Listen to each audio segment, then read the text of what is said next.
Found it. Nuri, look at this. 왜요? 뭐요? 아이템 찾았어요? Look at this picture. 우와. The Korean and Slovenian foreign ministers went on a hike together. 여기 슬로베니아 대사님도 계세요. Don't you think Korea and Slovenia's relationship is becoming closer these days? 그러게요. 여기 등산 사진도 좋고 슬로베니아 외교부 장관님이 한국에 오셨었고 또 얼마 전에 한국 외교부 장관님도 슬로베니아에 가셨었거든요. Slovenia's Minister of Economy also visited Korea along with the foreign minister this year. 톡톡님 말씀대로 진짜 한국이랑 슬로베니아가 뭔가 더 친해지고 있는 느낌인데요? Right. 혹시 What? 작년에 한국에 슬로베니아 대사관이 문을 열었잖아요. Yes. 혹시 대사관 개관에 힘을 입어서 양국이 더 친해지고 있는 건 아닐까요? That could be the reason. Let's not do this. 이러지 말고 Let's ask the ambassador. 대사관에 가서요? Wouldn't that be the best way to find out? It's also a great topic. 괜찮네요. 아이템으로 좋은데요? 왜 이거를 진작 생각을 못했지? 그럼 지금 당장 메일을 보내봅시다. That is how we requested an interview with the Slovenian ambassador. Of course, the ambassador's response was yes. Tok will briefly explain what kind of country Slovenia is. Located in Central Europe and on the northeastern coast of the Adriatic Sea, Slovenia borders Italy to the southwest, Austria to the north, Hungary to the northeast, and Croatia to the southeast. Slovenia's major manufacturing industries include electrical and electronics, chemicals, and processed foods. In addition to manufacturing, the transportation service industry has developed around the port of Koper, taking advantage of the geographical advantage of connecting the Balkans and the European continent. Also, tourism has developed with Slovenia often called the hidden gem of the Balkans, having a variety of tourist attractions.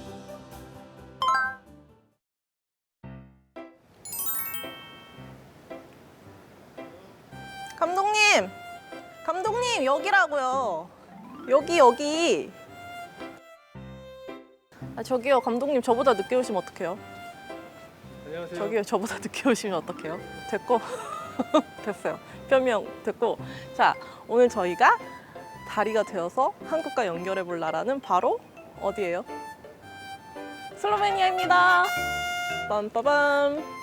슬로베니아 국기 보이시죠, 여러분? 아니, 회의 때 톡톡님이랑도 이야기를 했는데 뭔가 최근 들어서 한국이랑 슬로베니아가 굉장히 친해진 것 같은 느낌이 든단 말이에요. 정말 양국이 친해진 게 맞는지 그걸 좀 알아보러 왔습니다.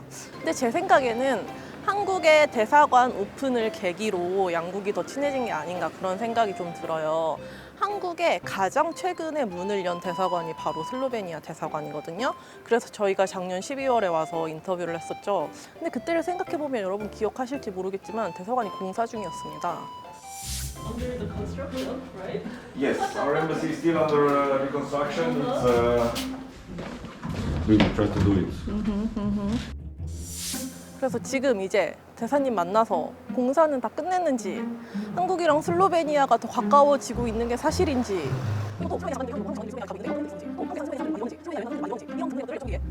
대사님을 만나 직접 확인하기 위해 저희가 오늘 슬로베니아 대사관을 찾았습니다.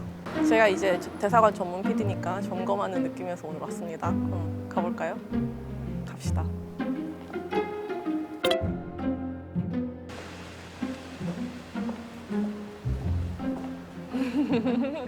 Hello, Ambassador. Hi, hello. Dobre Very dan. nice to meet you. Dobre dan to you Yes. also. I remember how to say hello in Slovenian. You did it perfectly. Thank Can you. you Come go on in. inside? I can't wait to see how the interior has changed. So I'm wondering if the construction is over. Well, the Oh, construction is over, so wow! this Looks is how it looks now. looks very nice.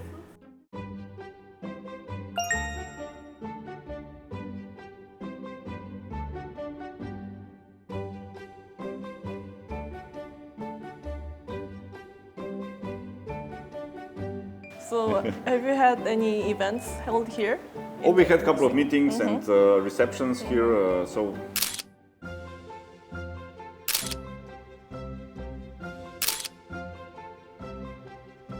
I heard that the embassy officially opened in June, so I wanted to check how it works. So, how does it feel? This is actually like you and your team established this Yes. embassy in Korea. So, how does it feel?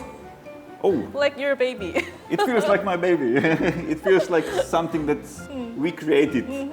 It feels like something that we established and something that we raised. So I feel very proud. Yeah.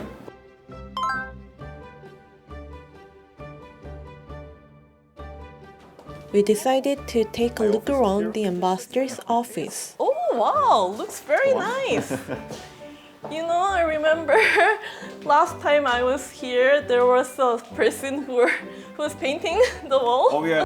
In the embassy. Nonetheless, that the works are ongoing in the main meeting room.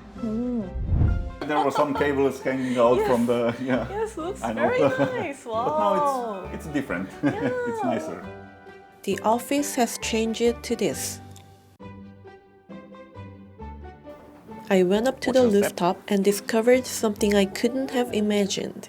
So this Wow. is the rooftop. And these are Oh, the bees. There were bees on the rooftop. What in the world happened? how come you have beehives in the embassy? It's a tradition of Slovenians to have beehives. Wow. Slovenia's beekeeping population ratio is among the highest in the world. 1 out of every 200 people practices beekeeping. Slovenian Anton Jansa was a pioneer of modern beekeeping and raised bees by stacking hives like blocks. Slovenia is also the country that suggested to the UN that Jansa's birthday, May 20th, be designated as World Bee Day. This is also part of our approach to sustainability and to climate change because we need bees. And it's part of Slovenian culture. So we got in touch with Urban Bee Seoul and we engaged in some urban beekeeping.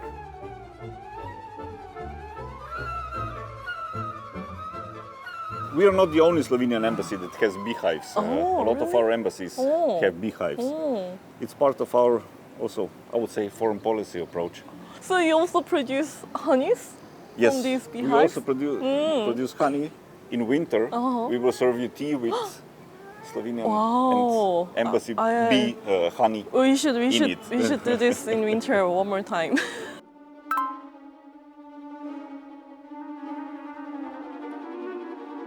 I lost track of time while looking around, but I have got to do what I've come here to do. 하나, 둘, 셋. Shall we start? Yes. Okay, master. So before I came here, I was researching for Slovenia and I found out that heavy rainfall has affected Slovenia in August. So Yes. can you tell us about the damage caused by the rain? The heavy rainfalls that happened in August in Slovenia were basic.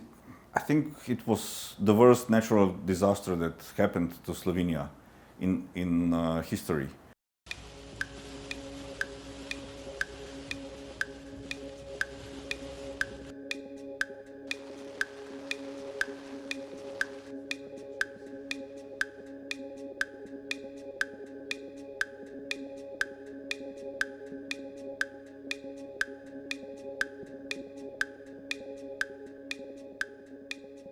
A lot of them lost homes, but not only homes, they also lost parts of their history because libraries were basically damaged in floods, they were gone. So it's basically a very heavy toll for the society to deal with. But we'll come out of it even stronger than before.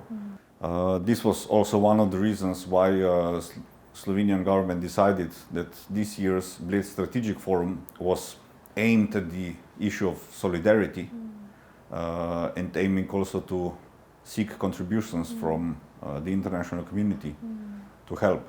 The recovery is already on the way with very strong help from our friends and partners. What we especially appreciate is one that Ukraine also sent help. And on the other side, also Korea helped very quickly, especially from the company of our honorary consul, they donated quite a large sum of funds that is aimed to be dispersed through Red Cross Society, and it will be delivered to people who are in dire need of help. We hope Slovenia recovers from the damage as soon as possible. So maybe it's just me who thinks like this, but it feels like Slovenia and Korea are becoming much closer together these days. So do you think the embassy played a big role there?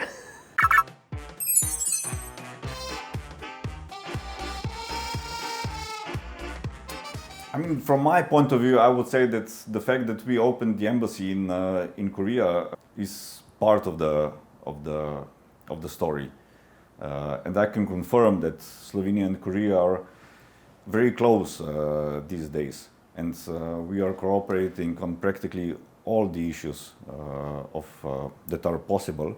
And I think that this cooperation strengthened on one side because we opened the embassy, but also on the other side because we are very similar countries. We are very like-minded. People warned me when I was coming to Korea, you will experience a culture shock. I didn't experience a culture shock here. I think there is a natural connection between our two peoples, and I'm very much enjoying it to see in practice also that our countries are getting closer together and trying to gain experience from each other. So this year, Korea-Slovenia foreign minister meetings were held several times.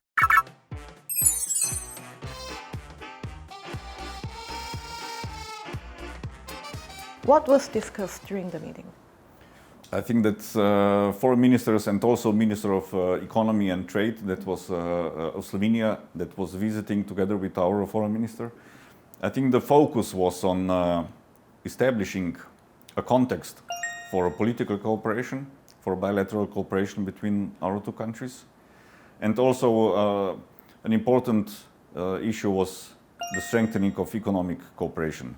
They were also focused on cultural exchange, on people-to-people contact. The variety of all the issues that are basically important to strengthen the cooperation between two countries.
I saw a picture of the two ministers hiking, and you are also there. Yes. I think the fact that the ministers went hiking two times, once during the visit of our Minister of Foreign and European Affairs in Seoul, and the other time during the visit of Minister Park in Slovenia, we like to term this kind of activities hiking diplomacy. I think it provides both ministers with an opportunity to discuss a lot of issues in an informal way, which is sometimes it's hard to go into all of the aspects, but when having such an informal setting, I think it creates a very good opportunity.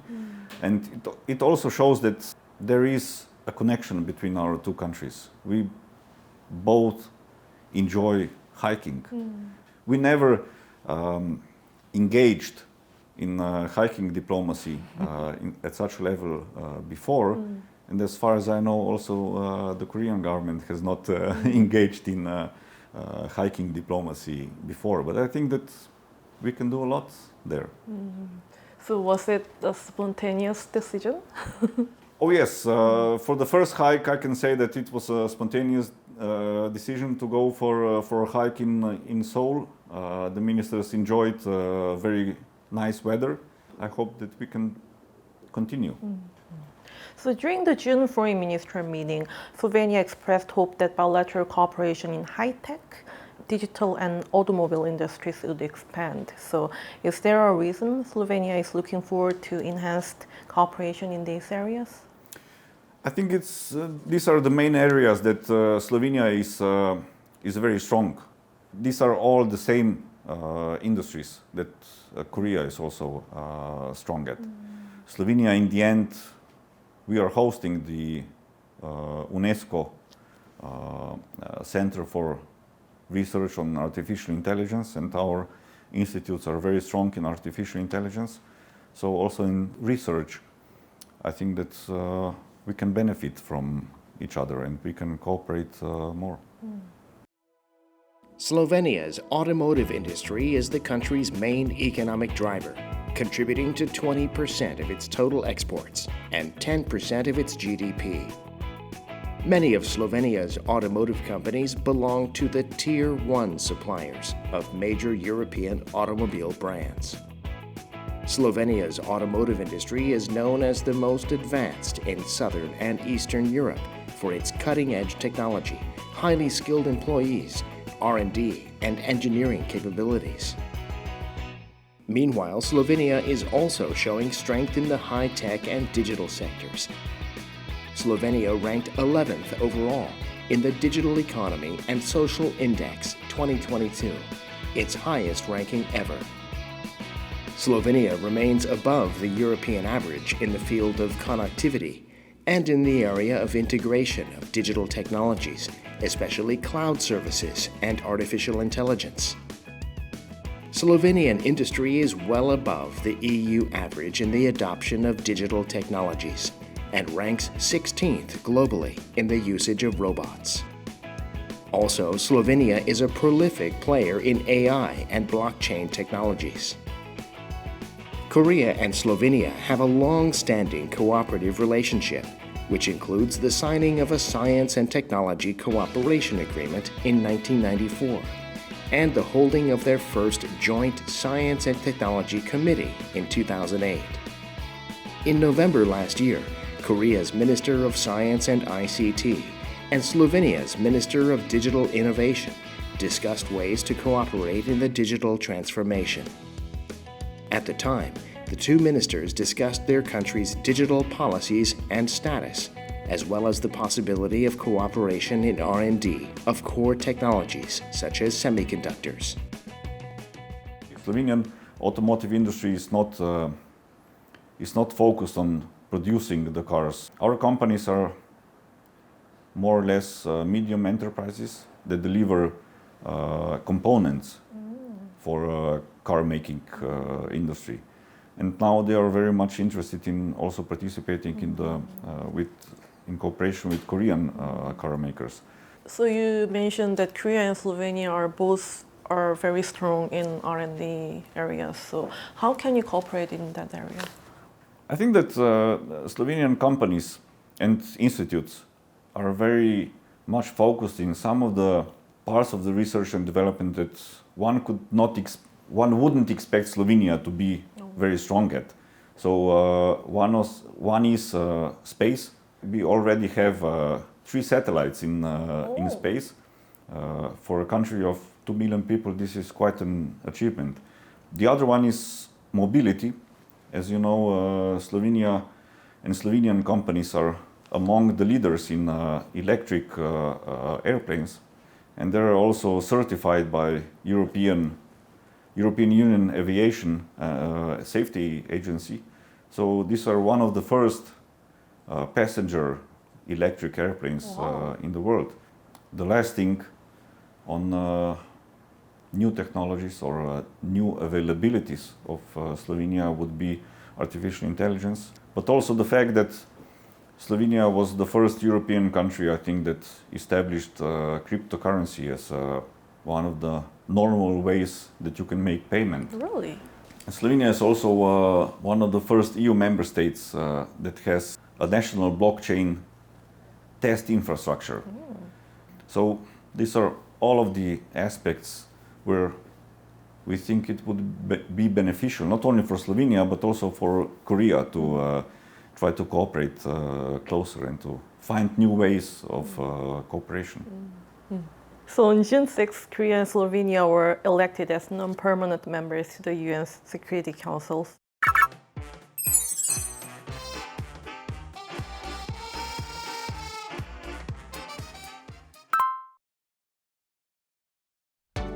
The UN Security Council, a key organ of the UN, consists of 5 permanent members: China, the United States, France, the United Kingdom, and the Russian Federation, and 10 non-permanent members.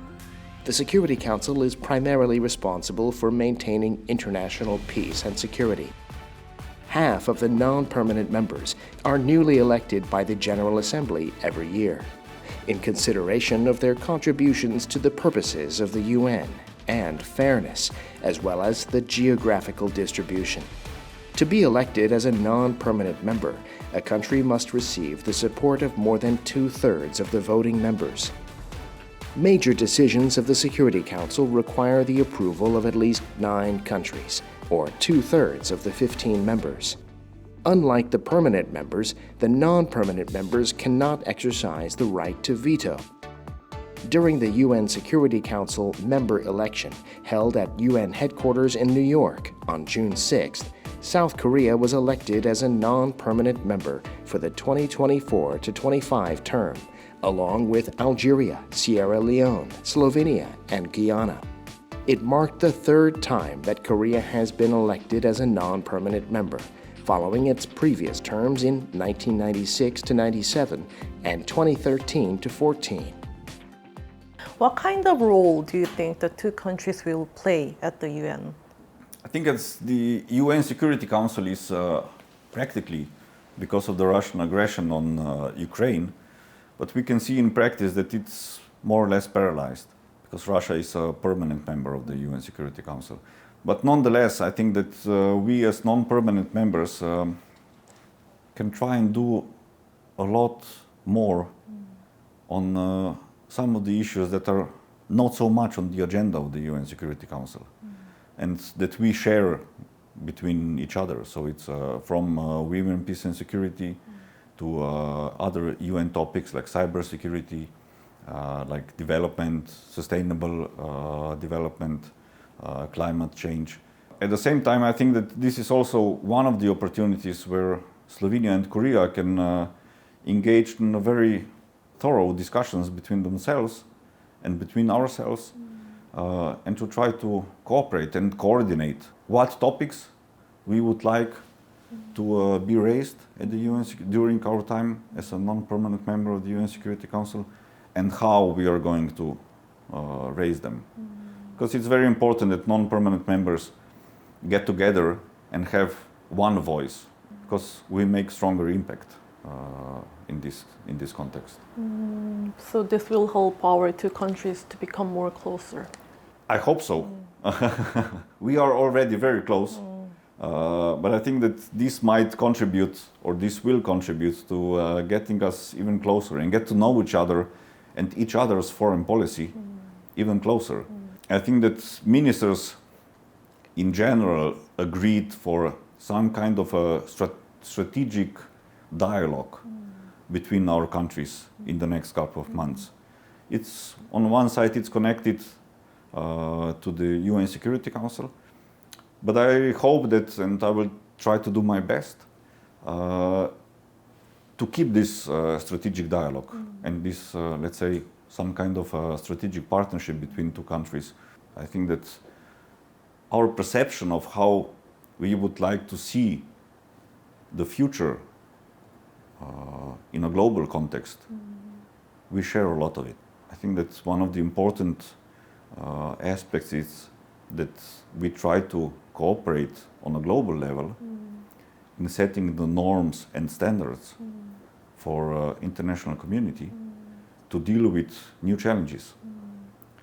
So my job, of course, will be to try to enable as much as possible the cooperation between Slovenia and Korea here in Seoul, and I will do my best, and I will try to have as many events as possible, and try to engage into ministerial meetings as much as possible.